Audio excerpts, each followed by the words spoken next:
under no probable cause, he gets grabbed by the hair and pulled out and slammed to the ground and arrested. And if I told you that there is absolutely nothing stopping me from, say, hiring you as a peace officer, saying, okay, I want you to be a peace officer, you would make oath and post a bond, and at that point, you could in fact go out fully armed as any of those existing policy enforcement officers, and you could police them and you could enforce the criminal code upon them.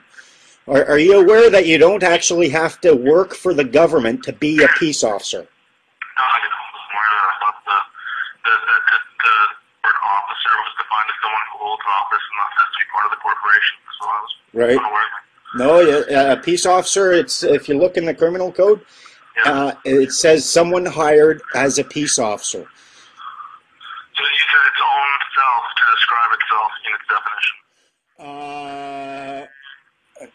No, it's in the definition. I'd have to look it up, but it says a peace officer is a police officer, a warden, or anyone hired to keep the peace. Pay attention to what this means and what it says.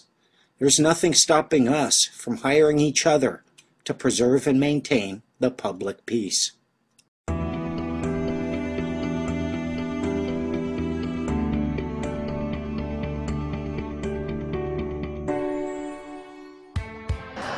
So this is a response I wrote to an email I received from a gentleman who thinks that myself, Rob Menard, and other free men, people who want to be free men, are against Canada and want to destroy Canada.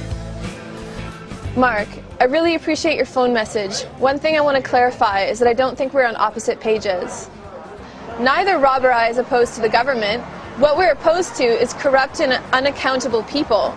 I have nothing personally against anyone. I just want to see people care for each other and do their jobs properly.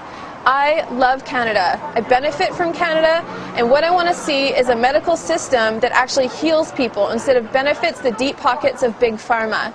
And when 40 years of double-blind clinical trials prove that vitamins can cure mental illness, I want the government to support it instead of shelving it under. I'd rather see people sick and killing themselves than support vitamins and diet. I don't want to see untold millions of people die because of Codex Alimentarius. I want to see people loved and respected, and Indigenous people not left to die in fields and alleys. And if they do, and they're left there by police officers, then I want to see real investigations into what is happening, not departmental whitewashing of situations. If you had read Letters from a Free Man, one of Rob's books, then you would know where his heart lies. It lies with trust, truth, love and justice, and a deep, deep love for Canada. I don't see much of that these days, which is why I love and respect him. We both love Canada. What I see, and I could be wrong, is a boys' club in power run out of control.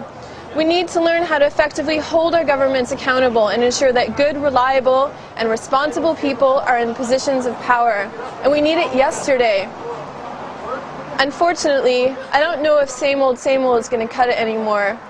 What I want to see is peace on earth and goodwill for everyone, like how Christmas Eve feels every night of the week.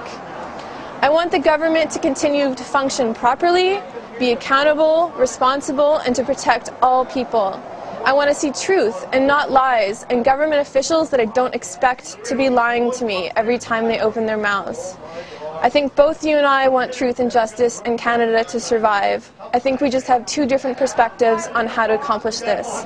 I'm open to hearing your ideas, and I'm interested in solutions, not conflict. I am not interested in struggle or fighting, just love and justice.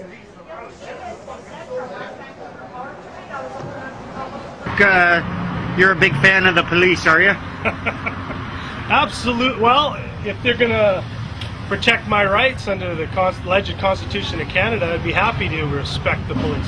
What do you think about the use of tasers? You've seen the video where guys have been shot and killed? I've seen the one in Vancouver at the airport where that gentleman from Poland, or the one that everybody's familiar with. Yeah, I've seen that live on YouTube. I've seen it.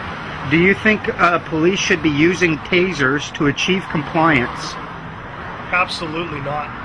Are you aware that they originally said they'd use the tasers in place of the firearms, so that if they were in a position where they could justify using a firearm, they wouldn't have to, they could use a taser? Do you remember that part? I don't remember that, but that would seem to make sense, except I see people, the police that I've seen and witnessed, they're using it just to get compliance, where people are supposed to bow to their supposed authority. Do you think if you ask a police officer a question, if he gives you an order, you ask him a question concerning his authority, he then claims that you are obstructing justice by refusing to accept a directive or to comply with his directive, do you think at that point he should get to taser you? Absolutely not. I've been faced with that exact situation where I've asked questions. They were unable to answer, incapable of answering properly. They're just completely ignorant of where their authority ends and where it begins. Do you think the Canadian people would allow them or want them to have, if it wasn't in the form of a handgun replacement, should we give them cattle prods? Do you think the Canadian people would accept that? They shouldn't. You know what? Half of them shouldn't even be carrying a gun because they don't even know what's going on. They don't know where their authority lies, where it ends and where it begins, like I've said. And, you know, they need to be educated of what they're supposed to be, and that is peace officers. Because it's funny, they engage you as a policy enforcement officer. That's where they demand license, insurance registration, demand ID, act like a Nazi cop.